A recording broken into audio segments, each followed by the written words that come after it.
Guys, welcome you all. This is Shakti from Shakti Academy. Please like our video and share. Don't forget to subscribe our channel. Press bell icon so that you could get updated videos of our channel. Right?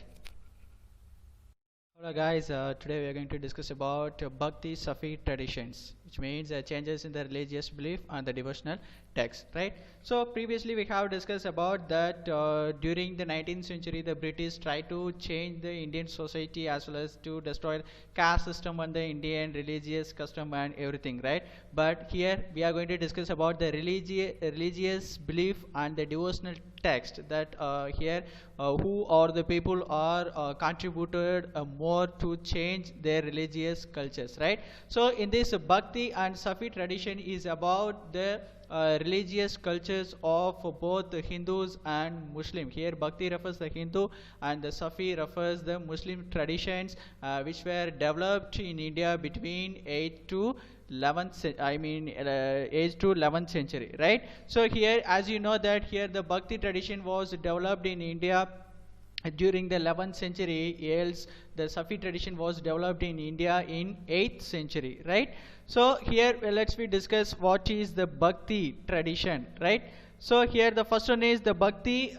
This Bhakti tradition was developed between 8th to 18th century, and here both Bhakti and the Islamic tradition of Sufi movement played an important role in the history of medieval India between 8th to 18th century, right? So here, as we know that why Bhakti movement have been developed only in the southern India, as you know that here the Alvars and the Nayanars were considered as the founder of Bhakti movement in southern India. So here why these two people alone were considered as the founder of Bhakti movement in southern India is nothing but this Bhakti movement is first developed in southern India like Kerala, Karnataka and Tamil Nadu. That's what here Alvars and the Nayanars were considered as this founder of this Bhakti movement, right? So as you know that here who were these Alvars and who were these Nayanars? So here the Alvars is nothing but these people are the devotees of Lord Vishnu who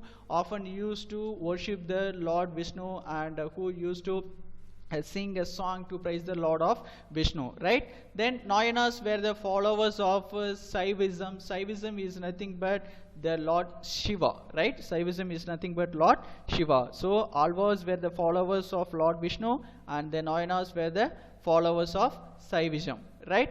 Then not only the men were being contributed to develop this society as well as the religious changes, but also here there were the two women who contributed in this religious and the Bhakti tradition, right? So here there were the two women saints. The first one is Andal of Alvar and the Koraikal Ammayar of Nayanars, right? So here Andal is the woman who contributed more and more for singing songs as well as to praise the Lord Shiva, which means since she was from the Alvar. And next one is Koraikal Ammayar of Nayanars, who was who was totally devoted herself to the Lord Shiva, right? So not only these Alvars and the Nayanars as well as the women, but also later the kings like Cholas, Pallavas and the Chalukyas were patronized both Alvars and the Nayanars cult, and they started developing the religious cultures of Alvars and Nayanars. So, and that's what during the 18th century most probably these Cholas started building temples for the Lord Shiva and other gods, right? So next one is Sufi tradition. Here, as you know that the Sufi tradition is nothing but it's totally based on the Islamic laws and the religious cultures. So Islamic law, so the religious of Islamic was founded by Prophet Muhammad in 7th century in Azabia. Azabia is nothing but it's one of the city in Oman, right? So here according to the Islamic law there were the 5 pillars, right? 5 pillars of Islam, that is nothing but Riotas, Raimas and the Namaz, Ranja, Zakat and Hajj. These were the 5 pillars of Islamic religious, right? So the holy book of Islam is Quran Sharif, and this Quran Sharif was written in Arabic language and it has 114 chapters were there in this Islamic Quran Sharif, and this Islamic Sufism were being emerged in India during the 8th century, right? During the 8th century, which means the medieval period, and this became the powerful movement in India, right? So the first topic of Bhakti and the Sufi tradition is the mosaic of religious belief and practices. Here the mosaic refers to the art and cultures of this religious belief and practices, right? So previously we have discussed in Harappan and Mohenjo-daro cultures that the people used to worship the different types of gods. Sometimes the people used to worship the goddess as well as the trees, animals and other things, right? So here, according to the inscriptions and the sculptures, finally we got through the historians that here there were the major deities like Vishnu, Shiva and the goddess, each of whom visualized in the variety of forms, right? So here the ancient people worshipped the gods like Vishnu, Shiva and the goddess, right? So these three were the main main deities which was worshipped by the people of the different subcontinent, right? So first one is the integration of cults. So how did the historians integrate their cultures of the people in the different ideas is nothing but, so as their point of view, they used two tricks, right? So first one was the process of disseminating the Brahminical ideas. The process of the disseminating Brahminical ideas is nothing but the process of spreading out the Brahminical ideas throughout the subcontinent. So through that the people could understand the cultures as well as the religious customs of the Brahmins. So that's the first thing, and as well as the Puranic text, right? Here the Puranic text, as you know that the Vedas, right? So here the Puranic text, Vedas and the Ramayana, Mahabharata and other things are used to written in a difficult Sanskrit verse, right? So that's what here the historians used to rewrite in a simple Sanskrit verse, right? Rewrite in a simple Sanskrit verse. Also there were been some women and the Shudras people who were been not involved in the Vedic learning, also been involved in this idea, right? So that's the first one. What is the first one? To spreading out the Brahminical text around the subcontinent. And the next one is here the Brahmins accepting the revoking of this belief and the practices of these and other social categories. So here the Brahmins thought of reconstructing the works of these Brahmins which was written in the ancient days about the different topics, right? So these two were the main reason that was historians used to spread out as well as to reconstruct the works of the Brahmins in the periods, right? So after that, here recently they have found the god of Jagannatha. Okay, god of Jagannatha. It was found in the city of Puri and the Orissa, and where it was being identified as the principal deity of the people, right? Principal deity of the people. So the symbol of this deity is known as the Jagannatha, which means the Lord of the world. Note down the meaning of the word Jagannatha is literally the Lord of the world. So it has been found in the form of the Vishnu and it was found by 12th century, right? It was found by 12th century, and after that many people started excavating the gods like Vishnu, Shiva and other things, right? So after that, as we know that initially whenever the people used to worship the god, it may be from the wood or it may be from stone, right? Most probably in the ancient days people used the wooden images as their god, and it was recognized as the form of Vishnu, right? It recognized as the form of Vishnu, right? Then later the people used to worship in the form of stone, which was made with oak, right? So it was made with oak is nothing but, here as we know that whenever you go to temple, the statue of God will be in a different color. If you touch the statue now, it will be in a oil. Okay, it will be in oil.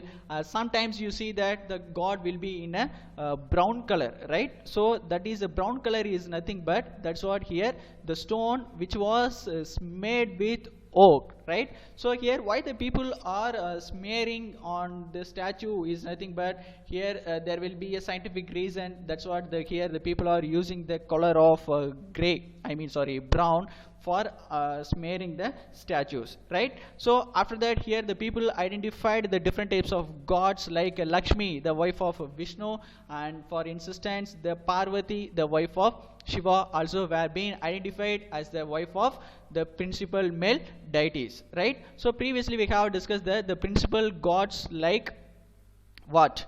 Vishnu and Shiva, right? Vishnu and Shiva, and later the people as well as the historians found the wife of these Vishnu and Shiva, that the Lakshmi being the wife of Vishnu, and Parvati were being the wife of Shiva, right? So next one is the difference and conflict. So how the difference and the conflicts, difference and conflicts between the both religious groups as well as the different gods will be in a different worship manners and everything, right? So here often associated with the goddess were the forms of worship that were being classified in the tantric. Tantric is nothing but one of the tricks and one of the religious cultures which was followed by the people to the different types of gods, right? So here the tantric practices were widespread in the several parts of the subcontinent. They were open to women and men, right? So these how could I example that? We people immediately when we have worship the god, we used to hold our hands together, and we people are worshipping now. So in the same manner, the Christianity, they people are holding their hands tightly and folding, and they are worshipping. In the same manner, the Muslim people, they are opening their hands to join together, and they people are worshipping, right? So here the different traditions had been followed, and that tradition had been started spreading out in all of the subcontinent for both men and women, right? So after that, the many influences, the ideas of the both the Shaivism and the Buddhism were being influenced by the people, and these were being especially developed in the subcontinents like eastern and the northern and the southern part of the subcontinent, right? So after that, the principal god deities of the Vedic pantheon, right? Pantheon. So the principal god of the Vedic, according to the Vedic pantheon, what the Vedic text is telling about the principal deities were Agni, Indra, and Soma. So according to Vedic text,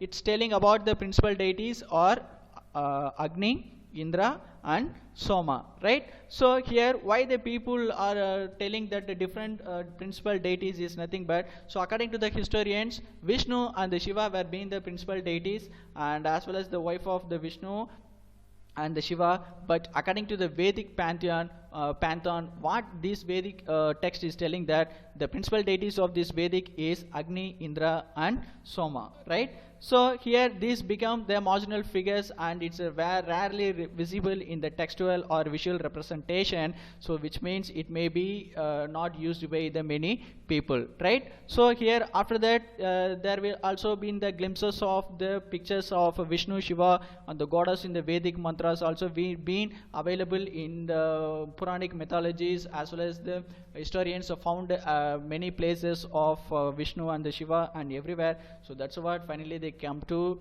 concluded the topic is that the principal deities of the people in the, people of ancient India were being Vishnu and Shiva, right? Then next thing is the Vishnu and the Vishnu or the Shiva as a supreme, right? So here why they previously we discussed that the principal deities of the people were the Vishnu and the Shiva, not only the principal deity but also it were being considered as the supreme god, okay, of the religious like Hindus, right? So here the traditions like Buddhism and the Jainism were often the fraud with attention is not open conflict. So still if we want to study about the religious of Buddhism and the Jainism, then you too have plenty of attention to study about this religious text, right? So the tradition of devotion of a bhakti need to be located within this context. The devotional worship had a long history, almost 1,000 years before the period we are considering, right? So still, as you know that the devotional worship, so previously we have discussed that the Harappan and Mohenjo-daro people worshipped the different gods and the different trees and the different animals and etc. Right? So before the Harappan and Mohenjo-daro, how the people were what are their worshipped gods and maybe a male or female and these things, and the devotional worship will take us the long history and it will become one of the what tension things to study about these things, right? So after that, here many peoples like Alvars and the Nayanars, so once they started developing their religious, they started singing and the chanting of this devotional composition in the different parts of India in the different modes of worship, right? So this was a particularly true of Vaishnava and the Shaiva sect. So the during yearly morning, the bhajana will happen in the temples, right? Especially in the particular month of the year. So here these Alvars and the Nayanars, followers of the Alvars and the Nayanars were used to work up earlier, and they used to sing and chanting of this devotional composition in the different parts of the temple cities, right? So this will be the developing. This will be one of the step to develop this devotional path to this divine. So the next thing is about the poems of prayer, right? So poems of prayer, here itself we have discussed that after the development of the temples and the religious beliefs like Alvars, Nayanars and the other followers of Vishnu and the Shiva, and the people started singing and the chanting of this devotional composition in the different parts of the world, right? So here who were the main people as well as who contributed and lots for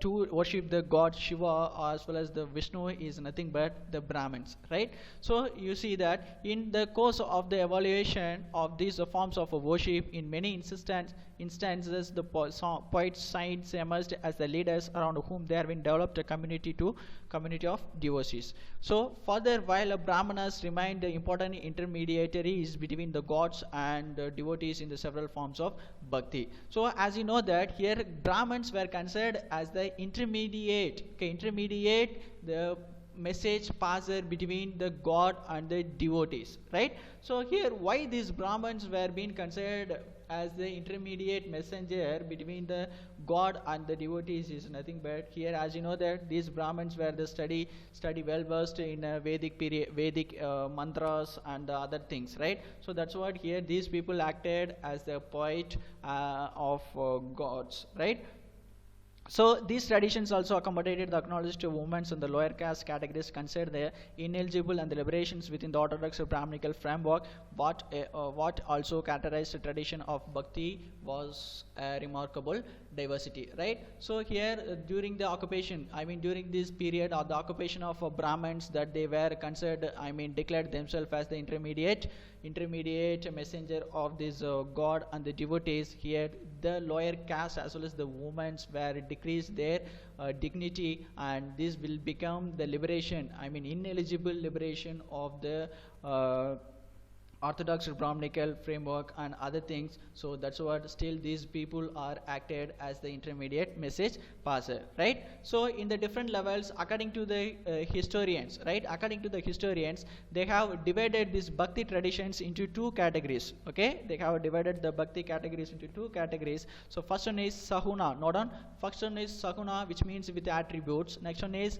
Nirguna, which means without attributes. So according to the historians, they have divided the bhakti tradition into two categories. First one is Sahuna, next one is Nirguna. So Sahuna is nothing but with the attributes, and Nirguna is nothing but without attributes. So here what is Sahuna is nothing but, as you know that here the principal deities of Vishnu and the Shiva, right? Vishnu and Shiva, and his avatars are incarnation. As you know that the avatars of Vishnu or the avatars of Shiva and etc., right? Which means the incarnations and the forms of goddess or Devi are often conceptualized and anthropomorphic forms, right? So here these are considered as the attributes of Saguna. Attributes of the Saguna is nothing but the incarnations, the different avatars of Vishnu and Shiva and the goddess Devi are considered as these attributes, and Nirguna Bhakti on the other hand was worshipped in the abstract form of the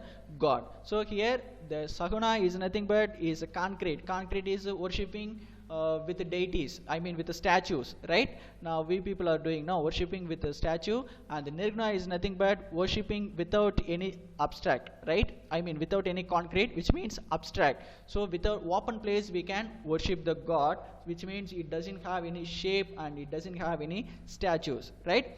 So here next one is the important thing, the Alvars and the Nayanars of Tamil Nadu. So previously we have discussed that the Alvars and the Nayanars were the founders of the Bhakti tradition, which developed between 8th to 18th century in southern India, right? So some of the earliest Bhakti movement in the 6th century were led by the Alvars, and the next one is Nayanars, right? So here, who were the Alvars? So literally, you know that the Alvars, the meaning of the Alvars is nothing but those who are immersed in the devotion of Vishnu, which means those who were the follower of Vishnu are known as Alvars, and the Nayanars, which means they were the followers as well as the devotees of Shiva, right? So Alvars is nothing but the followers of Vishnu, and the Nayanars is nothing but the follower of Vishnu, right? Sorry, Shiva, right? So here they travel from the place to place singing hymns in the Tamil and the praise their God, right? So here, what's the duty of this follower of Vishnu and the follower of Shiva? I mean, the Alvars and the Nayanars is nothing but they used to travel from one place to another place by singing hymns. I mean, you know that the songs, religious songs, so singing hymns in Tamil to praise their God of Vishnu and Shiva, right? So during the travel, these Alvars and the Nayanars used to identify this particular place, right? Used to identify the particular place for their chosen deities, which means here the mandabas are there now, in the temple mandabas, halls are there now. So there they used to choose such mandabas for a stay, as well as to sing a song for praising their God, right? So after that, very often the lost temples were later built at these sacred places, and these were developed as centers of the pilgrimage. The singing composition of these poet saints became the part of the temple ritual in these shrines as did worship for these saints' images, right? So previously, before the building of the big temples and the big palaces and the other places, here these Nayanars and the Alvars used to occupy the particular place of the temple to sing about their God, right? So after, I mean, later in the modern period, after built of these sacred places in the temple, here these places has been fixed for the pilgrimages who had been traveling from one place to another place to praise their God, right? So later this place will be suitable for these Alvars and the Nayanars for singing songs and doing other attitudes in the temple, right? So attitudes towards the caste, right? So attitude towards the caste, previously we discussed that the Brahmins were dominating more and more than the other castes for praising the gods and other things, right? So here the same thing is happened, that more than these Alvars and the Nayanars, here the Brahmins were, the dominance of the Brahmins became more and more in the ancient days, right? So here to some extent these are corroborated by the fact in the Bhaktas are hailed from the diverse social backgrounds ranging from Brahmins to artisans and the cultivators, and even from the caste considered untouchable, right? So here, as you know, that these Alvars and the Nayanars were not only from the Brahmins, but also these people were from the different religious, like cultivators, artisans, and the Brahmins and the other people who were willing to praise the God of Shiva and Vishnu, and sometimes these people used to come from the caste of untouchable, right? So here the important tradition of these Alvars and the Nayanars were sometimes indicated by the claims of their composition were important as the Vedas. Sometimes these Nayanars and the Alvars used to compose the song which was placed in the Vedas, right? As you know that the 4 major Vedas which was placed in the anthologies of composition by the Alvars, is one of these composition of this Alvars is the Nalayara Divya Prabandham. It was a famous and a well-known verse in Tamil, right? Nalayara Divya Prabandham, which was composed by Alvars. So as you know that the 4 major anthologies of composition, I mean the 4 major Vedas like Rig, Yajur, Sama, Atharva, in these 4 major anthologies by the Alvars, here Nalayara Divya Prabandham is frequently described as a Tamil Veda, and as also it were a well-known verse, and this Veda had been placed in the 4 Vedas in Sanskrit, like as I told you that Rig, Yajur, Sama, Atharva, right? So these were being already often cherished by these Brahmanas, right? But as you know that here the Alvars were from the different communities. Sometimes they used to come from the untouchable, right? So next one is the women devotees. In the introduction itself, we have discussed about the women devotees. There were the two important women who had started, who had contributed to develop their religious cultures. The first one is that composition of Andal, a woman Alvar, were widely sung. Andal saw herself as beloved of Vishnu. Her verses express her love of the deity. So first one is Andal of Alvar, and she was the woman Alvar who beloved, who devoted herself to beloved of Vishnu. And initially the songs of Andal will be love, will be express her love for the deity of Vishnu, right? Next one is the another woman is nothing but the Karakal Amayar. She was a devotee of Shiva, right? Next one is adopted the path of the extreme asceticism in order to attain her goal. To compositions were preserved with the Nayanars tradition. These women renounced their social obligations, but did not join an alternative order to become a nuns, and their very existence in their compositions opposed to the challenges on the practical norms, right? So here she faced, the woman of Karakal Amir faced many problems in the social as well as the other cultures, which means she thought of becoming a nuns, but however she did not join as an alternative nun. However, she loved the god Shiva much. Also she versed some songs to express her love on the deity of Shiva, right? So the next one is about the relationship with the state. Relationship with the state is nothing but after the development of Shaivism and Vishnuism. Here the rulers as well as the kings who had contributed them to develop this such Hindus religious between 6th to 9th centuries, right? So here the rulers of Pallavas and the Pandyas were being in the 6th to 9th centuries were consolidated their power in southern India, and they contributed much for developing this such Tamil religious, especially the hymns of these Alvars and Nayanars, right? So here, as you know that while the Buddhism and the Jainism had been prevalent in this region for several countries, drawing support from the merchants and the artisan communities, this religious tradition received the occasional royal patronage, right? So when these rulers and the kings are supporting to the hymns of these Alvars and the Nayanars, else in other part of the subcontinent here, Jainism and the Buddhism, they are contributing and giving much importance to the merchants and the artisans communities to express their idealness and the visibility of their gods, right? So interestingly, as you know that the famous temples of Cholas Cholas period between 9th to 13th century, right? So here, why these people, especially the kings, used to build the temples is nothing but to consolidate their power as well as to show their wealth and health, right? So the powerful Chola ruler who ruled between 9th to 13th century supported Brahminical and the Bhakti tradition, making a land grants and the constructing temple for Vishnu and Shiva, right? So here these Cholas people wanted to consolidate their power as well as they wanted to show their health and wealth. So that's what here they started supporting these Brahmins as well as the Bhakti tradition, and they started granting the lands for constructing the temples of Vishnu and Shiva.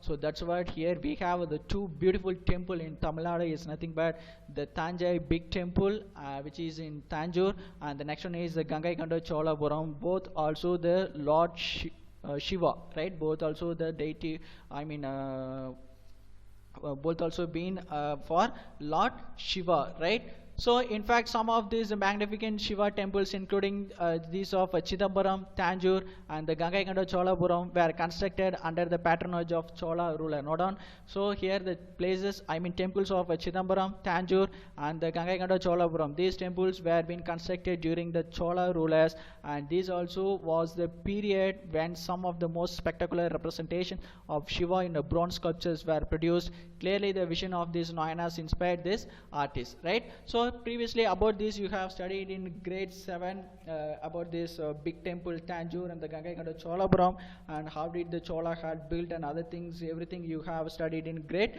7, right? So here, as I told you that both, as I told you that here these Chola rulers perfectly they built the city, city of Tanjore and the Gangaikonda Cholapuram. So once they have started building the big temple for tributing the Lord Shiva, right? So why they have a building this such temple is nothing but it represents their face of their kings, right?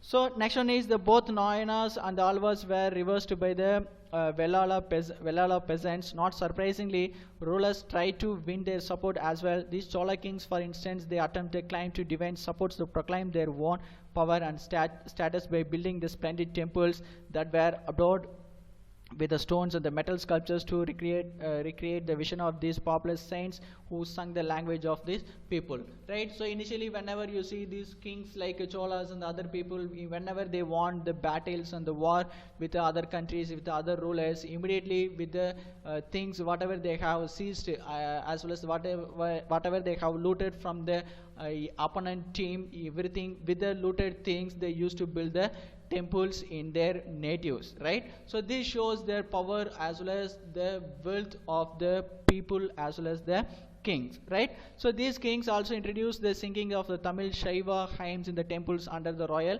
patronage. So since you have that, if you go to the big temple of Tanjore, there will be a place in front of the Lord Nandi. So that place is famous for the royal patronage. So here what the people will do is nothing but here the kings introduced the singing of Tamil Shaiva hymns as well as the temple dances, right? Temple dances. So one group of people used to sing their songs as well as the hymns in the Tamil, and another side the temple dancers used to dance for their songs in the royal patronage, right? So here as you know that the Tamil, most probably the famous thing is the Devaram, and inscriptional evidence around it has a 945 suggests that the Chola ruler Parantaka Chola I has concentrated metal image of Upper Sambandar and Sundarar of a Shiva temple, right? So here the Parantaka Chola I is like one of the king of this Chola empire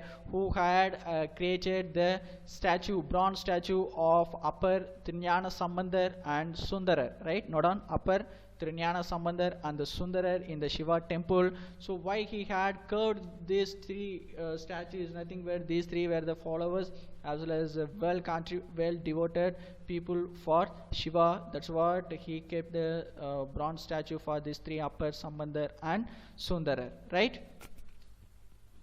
So guys, the next one is about the Veerashaiva or tradition in Karnataka, right? So in the previous session we have discussed about the Alvars and the Nayanars and about the Ondal and the Karikal Ammayar who were contributed much for developing these religious cultures in Tamil Nadu, right? So here now we are going to discuss about the development of Veerashaiva tradition in Karnataka, right? So during the 12th century witnessed the emergence of this new movement in Karnataka led by a Brahmana named Basavana. Note on.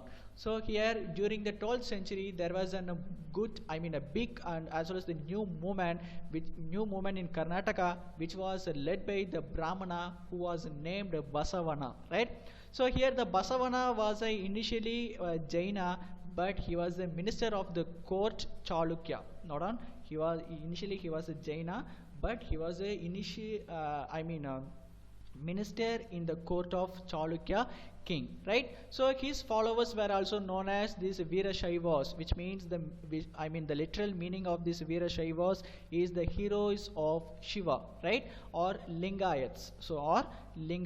Note down. So the followers of this Basavana is known as Veerashaivas or Lingayats, right? So here these Lingayats continue to be an important community in the region to the day. So previously in the 12th century these Lingayats occupied the plenty of places in Karnataka, and they developed in all the subcontinents of this Karnataka by the following Basavana, right? So here they worshipped Shiva in the magnificence as a linga, and the men usually wear a small linga in the silver case and the loop strung over the left shoulder, right? Here the religious custom of this men from the Lingayats is nothing but here the men used to wear as a silver case. It will be like a loop strung which is used to wear on the left shoulder, and here this people also considered as the Jagama or wandering monks. Okay, Jangama or wandering monks. These Lingaites believe on the death of the devotees will be united with the Shiva and will not return to this world. So here there will be a belief of these Lingaites. There will be a belief of Lingaites is nothing but, so after the death of the people will be united with the Shiva and they will not be returned to this world. So it was one of the belief, long days belief, which was followed by the people of Lingaites, and therefore here they will not practice any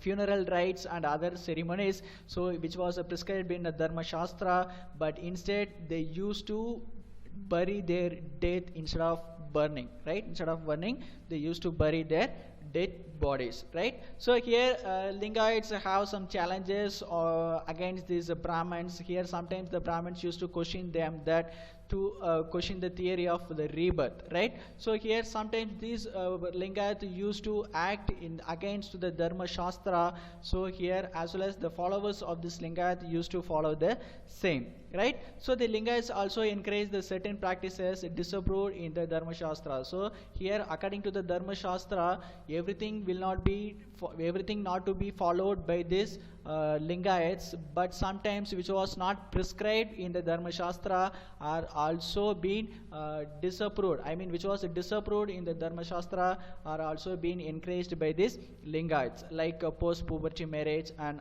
remarriage of widows. So post-puberty marriage and the remarriage of the widows are being disapproved in the Dharma Shastra, but here Lingaites used to encourage this post-puberty marriage and this widows remarriage, right? So by understanding these Veera Shaivas, here both men and women in Karnataka, they used to write the songs, like used to write the songs is also known as vachanas, okay, known as vachanas. These songs were being composed in the language of Kannada by both men and women who were joined the movement of this Veera Shaiva, right?